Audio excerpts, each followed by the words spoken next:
Hola de nuevo, hoy dedicamos este episodio al capítulo 11 del libro que es el cine de André Bazin, el caso Pañol.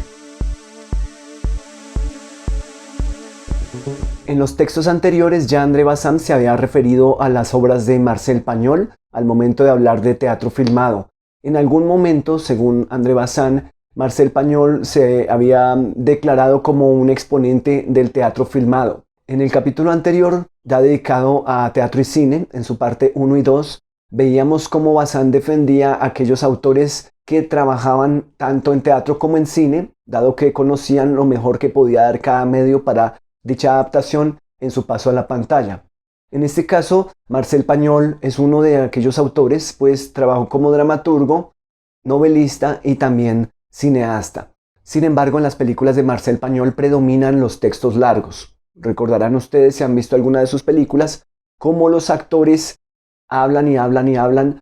Y lo importante de esos diálogos es que se refieren a acciones que están ocurriendo o que ya ocurrieron, que podían haber sido mostradas, ¿verdad? A través de los flashbacks, por ejemplo. En los textos que ya hemos leído de Bazin, en donde se menciona a Marcel Pagnol, pareciera que Bazin a veces se pone en problemas para referirse a la obra de este autor. Tanto es así que le dedica este capítulo exclusivamente a Pagnol como un caso aparte, ¿no? El caso Pagnol. Empieza Bazin refiriéndose a lo que, según él, es condenable en las películas de Pagnol con el teatro filmado. Recuerden que para Bazin no todo el teatro filmado es necesariamente, entre comillas, malo o criticable, pero aquí va a exponer uno de los aspectos que, según él, no debería justificarse al hacer este tipo de adaptaciones. Empieza Bazin. Por otra parte, Marcel Pagnol ha oscurecido voluntariamente sus relaciones con el cine, proclamándose campeón del teatro filmado. Tomada bajo este aspecto, su obra es indefendible. Constituye el ejemplo de lo que no hay que hacer en materia de adaptación cinematográfica del teatro. Fotografiar una obra llevando pura y simplemente los actores de la escena a un decorado natural es el medio más seguro de quitar a los diálogos su razón de ser, su misma alma. No porque el paso de un texto teatral al cine sea imposible, pero hacen falta sutiles compensaciones de todo un sistema de precauciones que tienen por fin no el hacer olvidar, sino el salvaguardar la teatralidad de la obra. Sustituir, como parecía hacerlo Pagnol, las candilejas del sol del mediodía hubiera sido el medio más seguro de matar el texto por insolación. En cuanto a admirar Marius o La Femme de Boulanger, declarando que su único defecto es el no ser cine, supone alcanzar la estupidez de los censores que condenaban a Corneille en nombre de las reglas de la tragedia. El, entre comillas, cine no es una abstracción, una esencia, sino la suma de todo aquello que por la mediación del film alcanza la cualidad de arte. Bazin, por un lado, se refiere a lo que podría considerarse como un exceso de diálogos en estas películas. Por otro lado, simplemente llevar los mismos diálogos sin hacerles ninguna modificación a los escenarios naturales, a los pueblos o a los lugares de provincia o a aquellos lugares de la ciudad para que funcionen las mismas historias aparentemente sin hacer ninguna modificación en los textos. Yo lo pongo a consideración de ustedes si han visto las películas citadas en este capítulo: La mujer del panadero, La Femme de Boulanger, Manon de Source, Manon de los manantiales, y Topaz, Profesor Topaz. En algunas de estas películas ustedes podrían ver cómo en la puesta en escena se justificarían la presencia de los diálogos, en qué momento los diálogos están en contra de las imágenes o en qué momento hay, por el contrario, que decir lo que las imágenes podrían haber mostrado y que es mejor entonces haberlo dicho que haberlo mostrado. Verán ustedes que en películas como Topaz los personajes nos cuentan algo que ocurrió que pudo haber sido mostrado, ¿verdad? Pero que nos lo están contando como si hubiera ocurrido en la trasescena del teatro, ¿verdad? Como cuando estamos ante una obra allá en el escenario, en las tablas, y los personajes aparecen contándonos algo que ninguno de nosotros vio, pero estamos creyendo en su palabra. Entonces, aquí viene la dificultad con el cine porque, en efecto, no sabemos si es que la película era demasiado larga y alguien cortó esa parte, o si en verdad esa parte no fue filmada y simplemente los personajes nos están contando lo que tuvo lugar en la trasescena.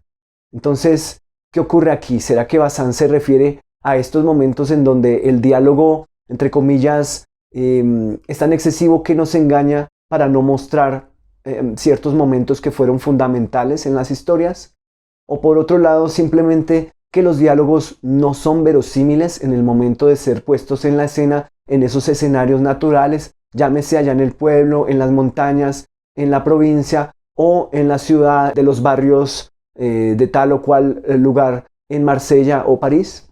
Continúa Bazin. Manon de Sors permite en fin disipar el malentendido, ya que nos encontramos ante un texto irrepresentable, a no ser mediante una adaptación difícil y enojosa.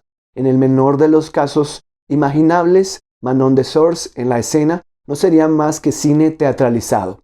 Pero, ¿acaso Pañol ha hecho otra cosa que escribir para la pantalla textos que podrían también en rigor ser llevados a la escena? La prioridad de fechas no tiene nada que ver, es accidental. Aunque Marius haya triunfado en el Teatro de París antes que Alexander Korda lo llevara al cine, es evidente que su forma esencial era ya definitivamente cinematográfica. Toda nueva representación no puede ser más que una adaptación teatral. Entonces volvemos a ideas que ya habían sido mencionadas en nuestro capítulo anterior, Teatro y Cine, que habíamos partido en dos partes, dos entregas. Si la obra de literatura teatral puede ser llevada efectivamente a la pantalla o si se concibió solamente para ser representada ante las tablas o si existen obras teatrales que pareciera que no son adaptables. Entonces aquí Bazin parece que da otra vuelta de tuerca sobre esa misma idea, planteándonos el caso especial de Pañol, en el que parecía escribir obras teatrales, pero pensando en que fueran como películas que van a suceder en el escenario teatral. Cuando digo como películas me refiero a la representación de los espacios, a dónde tienen lugar y a qué se necesita para que esas historias sean verosímiles. O sea que él se sentaba a escribir pensando que estaba escribiendo para la pantalla, pero en verdad iba a ser representado primero por actores en el escenario de las tablas. Pareciera que Bazin se dirige hacia esta idea y es lo primero que se me ocurre al leer el texto. Podría darse el caso que Pañol escribiera sus historias como pensando en que fueran alguna vez llevadas al cine, pero que en ese momento no podía o no tenía los medios y que deberían ser representadas primero en el teatro. Podría darse el caso. Entonces retomemos la idea de Bazin.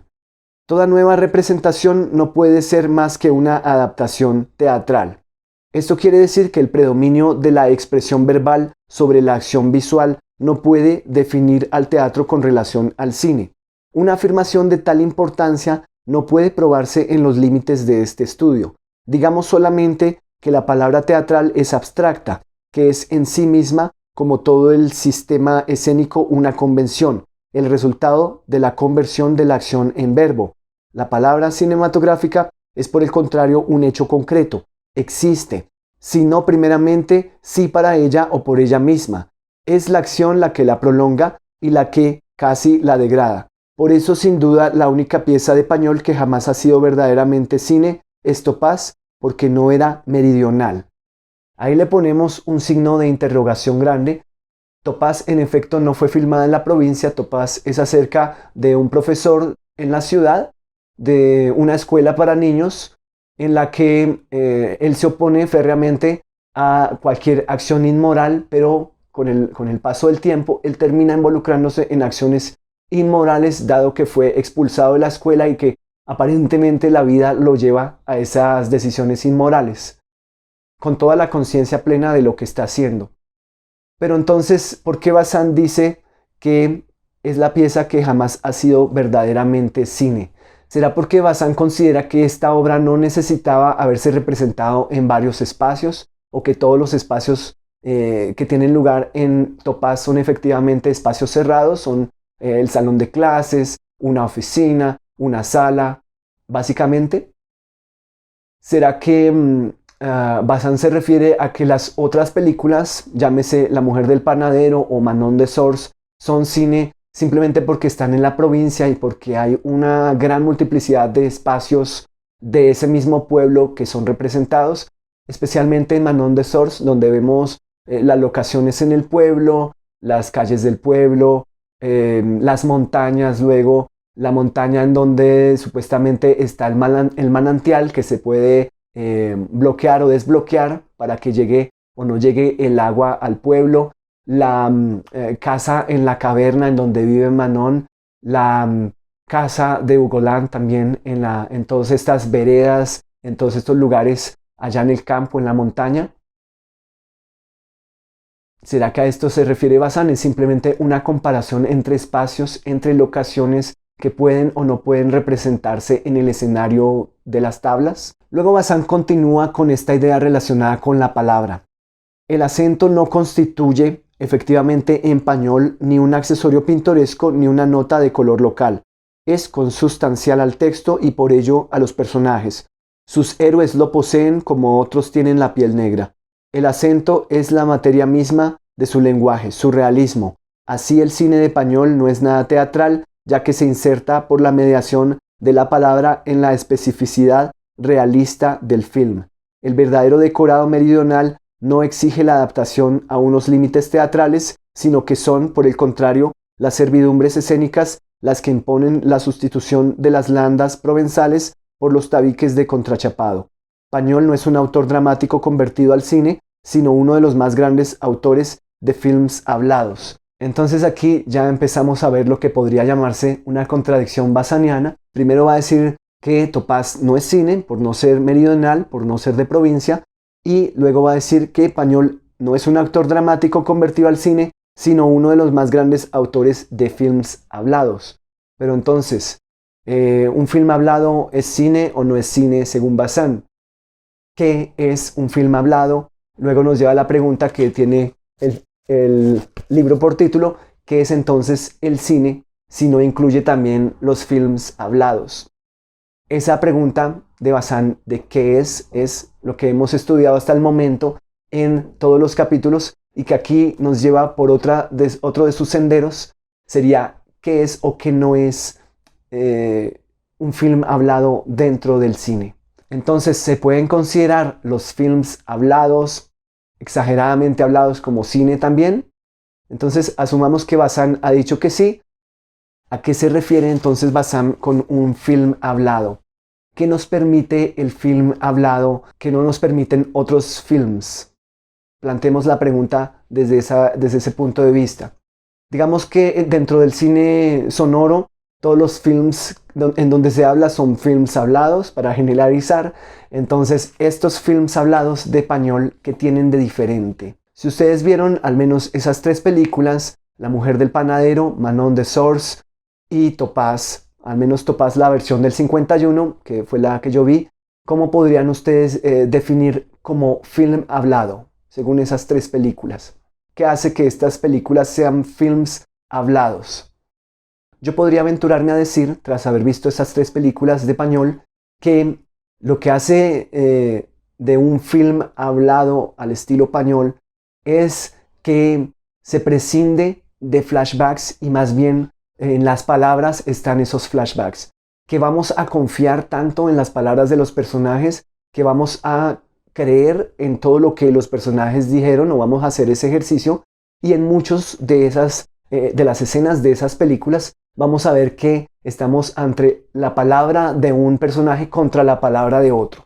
El juicio en Manon de Sors, donde se cuenta la versión del muchacho agredido, la versión de la mamá del muchacho agredido por Manon y la versión de Manon. Entonces, como no tenemos unos flashbacks, o al menos en esta versión no aparecen por ningún lado, entonces vamos a tener que decidir a quién le creemos. Entonces ya vamos a ver que por retórica vamos a terminar creyendo en las evidencias mismas dentro del discurso de cada personaje. Hay juegos de palabras en estos discursos entre personajes. Recuerden ustedes que en la película de Manon de Sors, los personajes del pueblo también están hablando y hablando también de la importancia de la palabra, de la importancia del testimonio y de por qué hay que creer. Incluso a un personaje le hacen rimas cada vez que menciona ciertas palabras y le buscan una palabra como para hacer un juego, una broma entre amigos, de buscar la rima. Entonces el lenguaje aquí o la palabra hablada es un material, es materia y se maneja como tal. Entonces Hay razones de peso por las cuales Pañol decide no hacer flashbacks, ¿verdad? Imaginen ustedes películas como las de Sergio Leone, en donde en vez de mostrar los flashbacks durante y al final de la película, más bien los personajes van contando con palabras. Es algo similar a lo que pasa en estas películas de Pañol, como que las cosas o las vemos o no las vemos, y si no las vemos, alguien las cuenta. Y tenemos que decidir si le creemos o no a la persona que las cuenta. Sin embargo, no utiliza el flashback, pero sí puede utilizar otros recursos para evocar el pasado. Por ejemplo, el personaje de Hugo Land, que tuvo esos problemas con la familia de Manon y que prácticamente le robó las tierras a través de unas tretas en el pasado, va a tener un momento de culpa y va a tener unas visiones del personaje de Manon siendo niña, de su familia, como los vio hace muchísimos años, y también del padre de Manon. Entonces los va a ver como en el presente, pero no es un flashback, es una especie de evocación como si estuviera pasando a su lado. No son imágenes con transparencia, no son como fantasmas, son actores representando a Manon más joven y a los miembros de su familia años atrás, pero estamos viendo el presente del personaje de Hugo Land. Asimismo, en la película del profesor Topaz del 51, él también cuenta cómo escuchó que los personajes principales le hacían una treta y los escuchó hablar, y él cuenta cómo los escuchó hablar, pero los cuenta en palabras y nunca nosotros vimos esa escena en donde ellos le jugaban sucio o planeaban a sus espaldas. Bueno, es verdad que ellos planearon a sus espaldas varias veces, eso lo vimos, y hubo una de esas ocasiones que simplemente no la presenciamos, sino que él mismo cuenta cómo se dio cuenta. Continúa Bazán. Manon de Sors no es otra cosa que un larguísimo relato, no sin acción, pero en el que las cosas solo suceden por la fuerza natural de la palabra. Admirable y, entre comillas, fabulosa historia de una muchacha salvaje, enemiga de las gentes del pueblo, a la que una sorda complicidad ha convertido en huérfana. Su padre y su hermano han muerto, su madre se ha vuelto loca por ignorar el secreto del agua que pasaba bajo su pobre granja y que conocía a todo el mundo en el pueblo. Pero un día se entera, por una vieja, del secreto de la fuente que alimenta a la comunidad. Bazán hace un resumen del argumento de la película, y yo agrego que también hay una búsqueda constante de la verdad. Hay un personaje que es el profesor, que hará el rol, hará las veces del abogado de Manon para tratar de defenderla y tratar de hurgar y de investigar la verdad de lo que pasó con su familia y con sus tierras. Lo hace a través de las preguntas, a través de la indagación. Le pregunta a los personajes del pueblo, le pregunta a la misma Manon y trata de ir sacando información para llegar a la verdad. El personaje del profesor es básicamente alguien que llega al conocimiento, pero a través de el habla, ¿verdad? Hablando, preguntando, contestando a través del diálogo. Dice Bazán, veamos finalmente lo que más ha sorprendido al público, la longitud del film. Es sabido que la versión original duraba unas 5 o 6 horas. Pañol la redujo a 2 films, cada uno de 2 horas, que los distribuidores han reunido en un solo film de 3 horas y cuarto, incluidos 10 minutos para tomar un helado. Es evidente que estos cortes desequilibran el film y todos los fallos del ritmo deben serles imputados. La duración comercial de los films es absolutamente arbitraria, o más bien determinada por factores sociológicos y económicos, entre paréntesis, horarios de descanso, precio de las butacas, cierra paréntesis, que no tienen nada que ver con las exigencias intrínsecas del arte, ni incluso con la psicología de los espectadores. Unas cuantas experiencias demuestran que el público soporta muy bien espectáculos de más de 4 horas. Pedir a Proust que escribiera En búsqueda del tiempo perdido en 200 páginas no tendría ningún sentido. Bazán ha dado en el clavo. Para la época la duración era un tabú, digámoslo así, la duración de las películas, pero ya nosotros con el paso de las décadas hemos visto que hay películas que pasan de las 4, 5, 11 horas en un teatro de cine, y que pues obviamente las proyectan por partes y que podemos decidir verlas o no, ¿verdad? Recordemos el caso de las películas de Laf Díaz, el caso de La Flor de Mariano Ginás, por decir ejemplos conocidos, en donde hay el compromiso de los teatros de cine de pasarlas en su totalidad de acuerdo a la manera que más les convenga, pero aparentemente sin ningún corte. La idea que podemos derivar de estas duraciones de una película es, por otro lado, la idea de que hemos perdido partes, ¿verdad? En esas distintas versiones y cortes de las mismas. En la versión que yo vi de Manon de Source, hay una primera parte de 2 horas y la segunda parte dura hora y 50 minutos aproximadamente. Entonces, no sé realmente qué partes fueron cortadas, qué partes pudieron haber existido realmente y que no se mostraron. Entonces, habría que ver las versiones originales de las películas para saber en qué casos realmente, digamos que las acciones se omiten o si son simples procedimientos de corte por parte de los productores o exhibidores para ahorrar tiempo en la proyección, ¿verdad? Entonces, parece que estas discusiones no van a terminar, parece que siempre tendremos que volver a ver las distintas versiones y cortes de las películas para comparar, ¿cierto? Lo importante es eso, hacer el ejercicio de la comparación, analizar las decisiones que se tomaron desde el autor o desde los terceros para ver qué se dice o qué se omite en la película. Continúa Bazán. Por razones distintas, pero no menos imperiosas, Pañol no podía contar Manon de Source en menos de 4 o 5 horas. No porque todo sea esencial, sino porque es absurdo interrumpir al narrador antes de las 1001 noches. No estoy seguro de que alguien se aburra viendo Manon de Source. No hay que tomar por aburrimiento ciertos momentos de reposo, estas pausas del relato que son necesarias para que maduren las palabras, pero si es así, hay que atribuirlo a los cortes.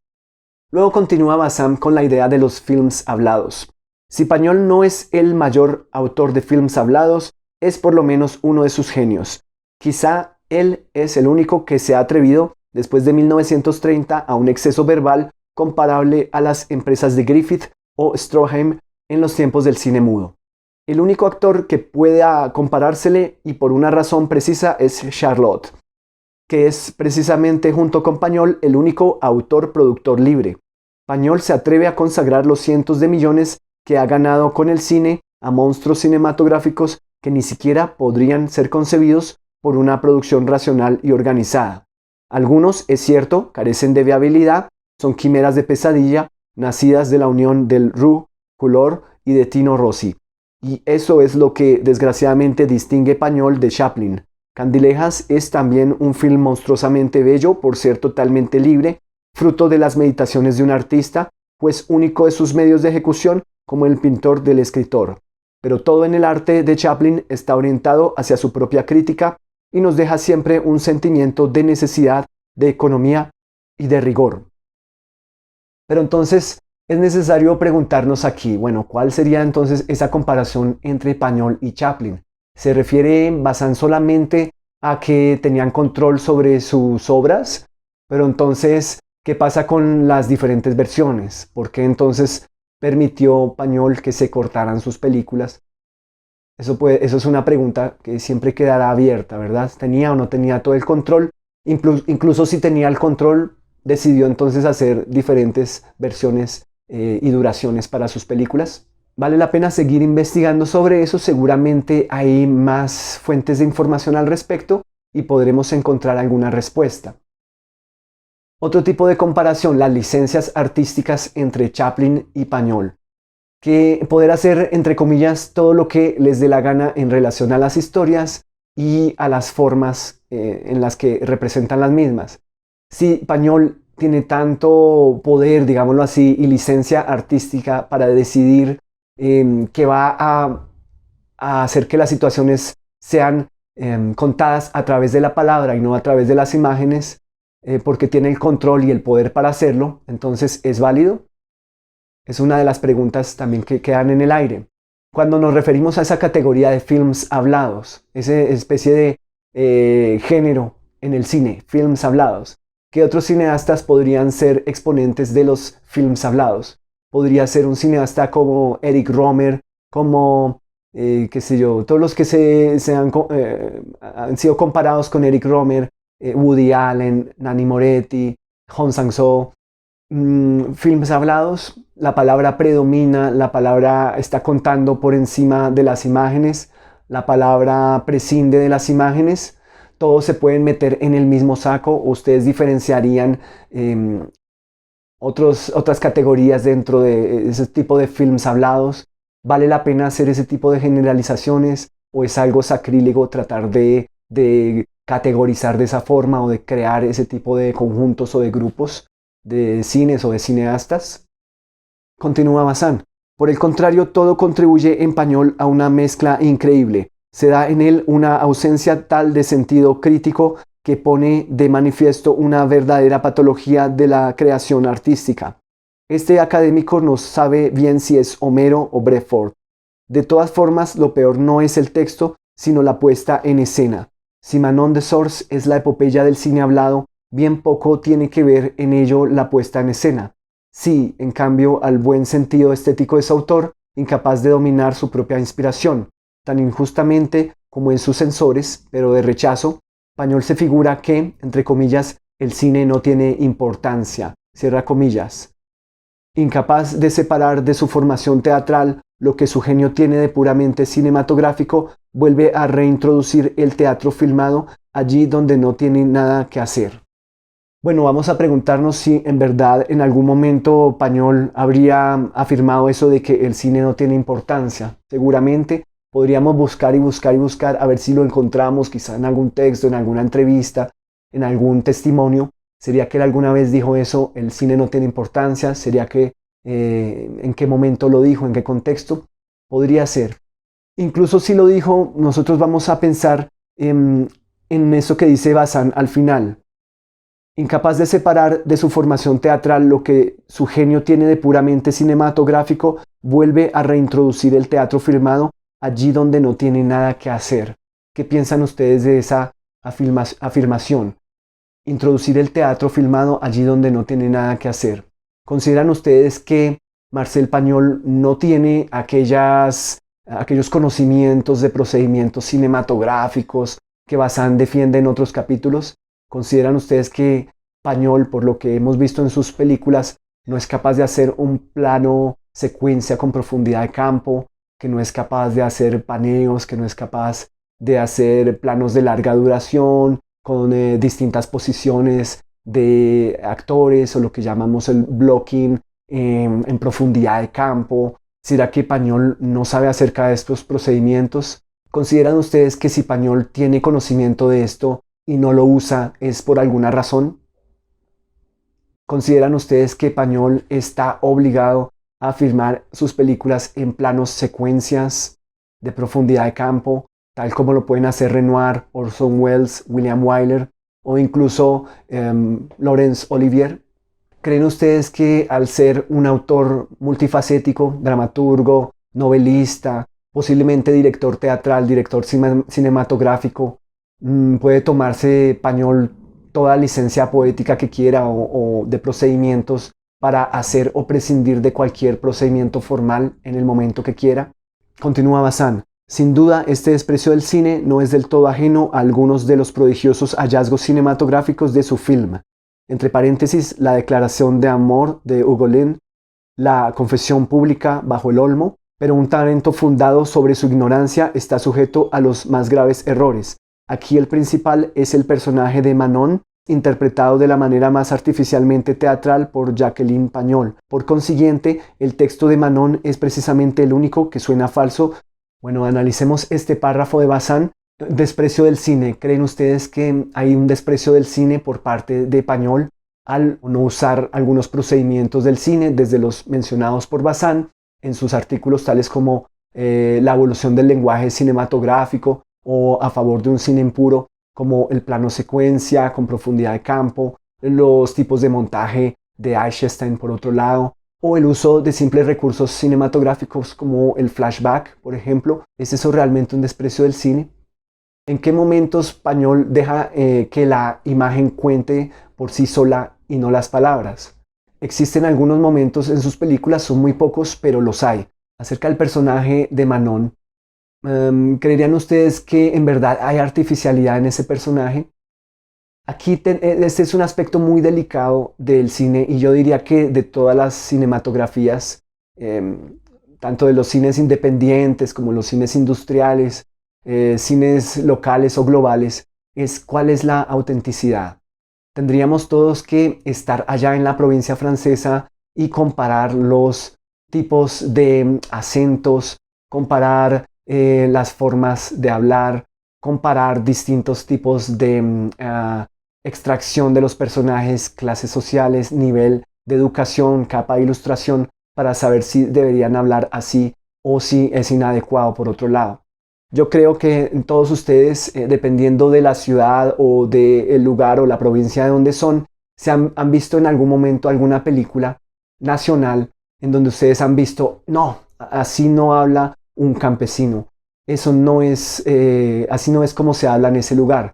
Pero ¿qué hace un niño de ciudad representando a un niño campesino, por ejemplo? ¿Qué hace un niño de clase alta de ciudad representando a un pequeño campesino de las clases más humildes o clases bajas? Me imagino que ustedes en algún momento habrán pensado que tal o cual actor no encaja en el personaje que está representando. En algún momento esas distinciones se van perdiendo por el desconocimiento de lo local, ¿verdad? Una audiencia que está en otro país, al otro lado del mundo, no va a tener conocimiento de esas especificidades. Podemos asumir que Bazán conoce todas estas posibles diferencias culturales, pero que él, en su búsqueda del realismo, pues también tiene que ser muy riguroso en esta total búsqueda de la asimilación o de esa consistencia entre esa realidad y su representación. Básicamente nos quedamos con la pregunta, ¿verdad? ¿Cuáles pueden ser aquellas circunstancias especiales en donde se puede justificar que un actor no concuerde con el personaje que está representando?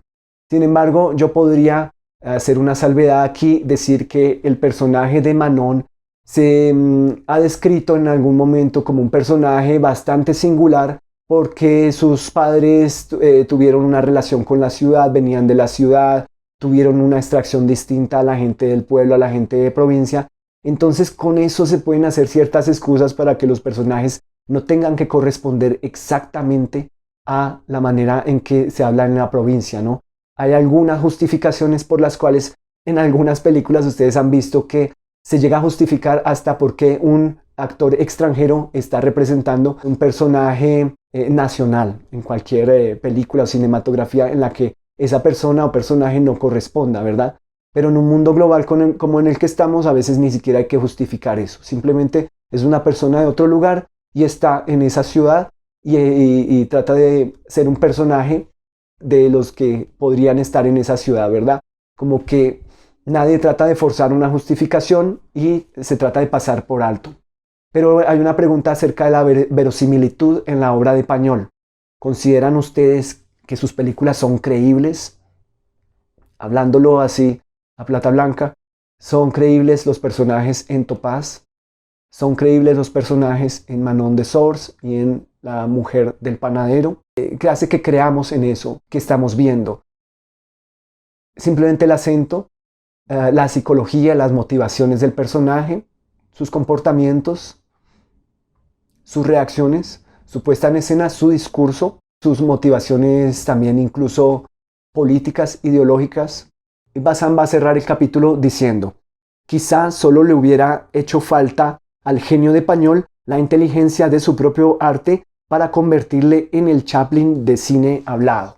Pero recordemos, Chaplin tenía también una posición política sobre el cine y sobre lo que representó en algunas de sus obras. Entonces cabe la pregunta para el cine de Pañol. ¿Creen ustedes que en las películas de Pañol hay alguna relación con la política o lo político o lo ideológico en algún momento, como puede verse en algunas películas de Chaplin, si Bazán hace este tipo de comparaciones?